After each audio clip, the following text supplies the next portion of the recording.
Welcome to day 3 of our epic quest to find out what is the greatest game of all time. Should we start with 80? I think we should.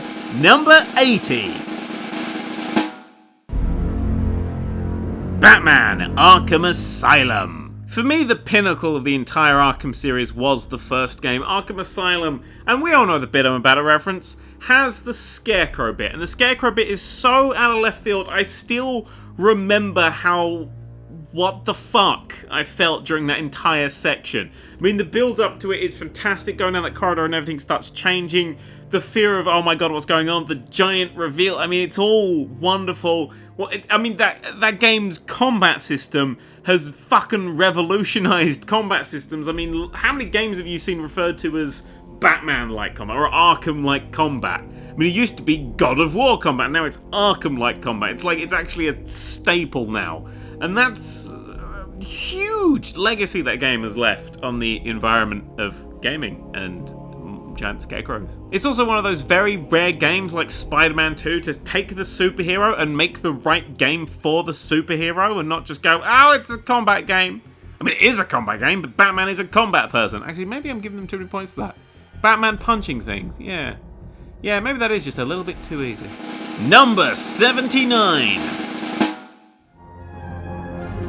Star Wars Battlefront 2. And I'm going to specify here, this is the PC version only. I mean, the PS2 version is still a great game, but on the PC version, you can do XL battles, which put literally hundreds of AI opponents on either side. Hundreds. Like, actually hundreds of people on either side. It's wonderful. Just the scale of Hoth with literally hundreds of people running across it and you're just trying to carve a little path out of it. Just a lot of games these days, a lot of big shooters, they do a lot of clever stuff and they do a lot of smoke and mirrors to try and make it look like there's a lot more people on the field than they are. But Battlefield 2, when it's completely white and we put hundreds of people on either side, enjoy. And I fucking enjoyed, alright. Number 78. Tomb Raider 3. One of the defining moments in my gaming career. The first ever PC game I ever finished, really. I mean, I think Quake 2 was my first game, but Tomb Raider 3 was the first game that I played an extensive amount of. And it made me fall in love with A, keyboard controls, and B, Lara Croft. What a wonderful character Lara Croft used to be. Because she used to be, hey, I'm a millionaire, and I fucking hate being a millionaire, and I'm gonna go to fucking Peru and nick some artifacts, because fuck it. And fight dinosaurs, because fuck it. And now she's like, oh, I'm hurt, I'm fragile, oh, I'm learning, oh, character development. She never had that. She had guns and guns, and she used to shoot things, and that was it. And then sometimes there'd be a man, and she'd go, fuck you, and shoot him in the face, because anybody she came across, she killed.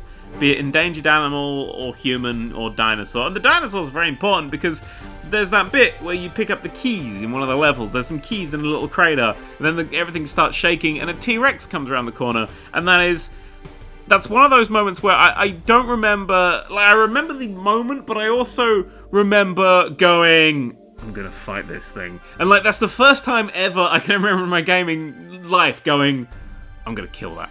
That is gonna fucking fall to me. And then, around 875 deaths later, I managed to kill that thing using just pistols. It's doable, but it's difficult. Oh man, back in those days, a game would last you a good 4 or 5 years, and damn it, I miss those days, I really do. Number 77. N++. Best pure platformer in the world. Very simple, it's the best pure platform in the world. Things come close, possibly, but N++ is platform perfection. I mean, it's out on PC and PS4, it's the newer one, and it's a million billion levels of incredible difficulty. It's so fluid and perfect, and everything is it's just right. Everything is just right. It's always your fault when you fuck up. The game never screws you over, apart from when it's intending to, in a way that you'll learn from, or react to if you're fast enough. And when you finish all the levels, it just goes, oh, you think you've done all that? Have more levels. And you go, oh shit, and then just get harder, and then you do those, and it gives you more. It's the best pure platformer in the world. Number 76. Revolt. Alright, 1. Punny title, 1,000 points. 2. Fantastic graphics for the time that hold up even now. 3. It's toys, fucking love toys. 4. Interesting level design. 5. Fun weapons. 6. I played it at load. 7. Got a good soundtrack. 8. I didn't think of 8 things. It's a stunning little car racing game, but it's little remote controlled cars. The sound is so good. The sound design in that game, from music to weapons to the little noises the cars make when they skid out and don't quite work as fast. I mean, every car makes a different sound, and you know all the cars based on their sound. And I've played that game for so many years now, and I still play that game, and I still love that game. I still listen to its soundtrack, and it's a very simple racing game, but everything it does, it just tick, tick, tick, tick, tick. Perfect. Number 75. Driver. Nostalgia bent continues. Driver is still one of the finest racing games ever. A lot of these games I went back and replayed just to make sure I was remembering them right, and Driver still surprises me with how good its driving feels. And I know that's a weird thing for a game called Driver, but it's a goddamn PS1 game, and it feels amazing to drive. Like, they got the handling so spot on. Yes, it does have the worst first mission in history, with that fucking garage of pain not explaining things.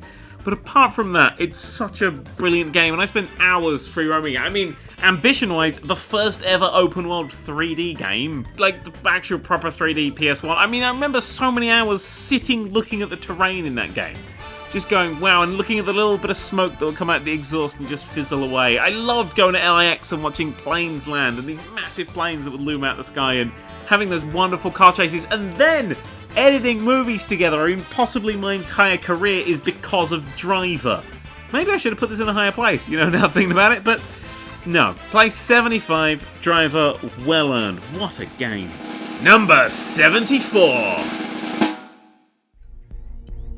Far Cry 2. In my opinion, the superior Far Cry is Far Cry 2 because the gameplay matches the theme. I mean, the theme is destabilization. I mean, you're literally tearing a thing apart and it's collapsing, but so are you.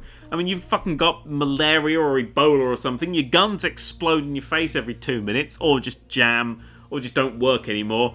I mean, you keep finding loads of corroded, rusted out planes and vehicles and stuff, and they've got diamonds whacked in them. Anything you take over is only a temporary victory because it always gets taken over back. I mean, it's the most hostile game to the player I've ever seen. If it had like Far Cry 3's animal attacks in it, it would be Dark Souls levels of vicious. But it's not. It's just a game about dust and grime and corrosive rust, and it's orange, and I love it. Number 73.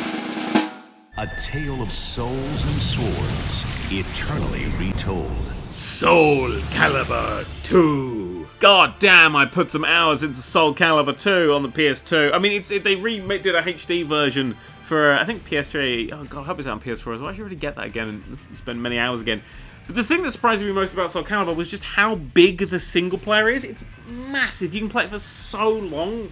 Even if you don't have friends, you can get a lot out of Soul Calibur. And that's not a lot of things that... You can't really say that about a lot of fighting games. A lot of fighting games are very much multiplayer focused. This, however, very, very, very, very good on the single player. I love the way I love the 8-way fighting system. I love the way that you can chain everything together. And I love the fact that during a tournament at my school, one of the people I was up against cheated and put their health onto infinite, and I still kicked their fucking ass because I made them ring out twice. Fuck you, whatever the fuck your name was. Don't remember. Do you know why? Because history doesn't remember losers. That's a true story as well. Number 72. Grow Home. Ooh, I don't know why I did that in such a sinister... Grow Home. Don't know why I did that so sinister. Grow Home is the adventures of Bud. He's a little robot that climbs. And it's a climbing game. It's literally a game just about climbing and seeing how high you can get and then gradually increasing this big main flower thing to get back to your spaceship. That's all it is. It's just a simple little cute climbing game. Yet it's so engaging and involving. The climbing is so good. jumping off of, like, when you get little, like, gliders and stuff later in the game, jumping off of a higher thing and then swooping down is just so much fun. And the sequel, Grow Up, didn't quite make this list because I think at the end it stopped being about climbing. In fact, at the midpoint it stopped being about climbing, started being about boosting around. But I still think that the climbing part of Grow Home is what made it. And a game about climbing and being scared to fall off something, not much, you don't really get that in quite a dynamic sort of way. I mean, things like the Uncharted series will go for a, oh, you're climbing and all the thing broke, but it's very scripted and perfect. Whereas this was, everything was you doing it. Everything was your creation. If it was going wrong, that's because you decided to hold on to a cactus made of ducks or whatever the hell was in that game. Number 71.